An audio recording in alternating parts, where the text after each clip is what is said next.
Kamusta mga kaibigan sa Wheeler Channel? Ngayon, ituturo ko paano gumawa ng libreng Minecraft server sa Aternos. Pumunta tayo sa Aternos website at sa Google, i-type natin ito. I-click ang play at mag-login gamit ang iyong Google account. Pagkatapos, sa server section, piliin natin ang create at pumili ng kahit anong gusto mo dito. I-click ang skip at pumunta sa core section. Dito, piliin ang core na gusto natin. Ipapakita ko sa inyo ang isang halimbawa gamit ang simple core.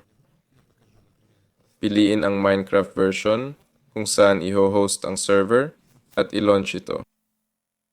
Kapag na-launch na ang server, kopyahin ang IP address at buksan ang Minecraft. Kung sa ilang kadahilanan, hindi ka maka-join sa server, siguraduhing naka-enable itong checkbox.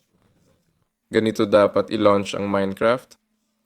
Pagkatapos, pumunta sa multiplayer at i-click ang add server, ilagay ang IP address at i-click ang done. Maaari na tayong sumali sa ating server. Iyon lang, salamat sa panonood, mag-like at mag-subscribe sa channel. Ito si Godix, paalam sa inyong lahat.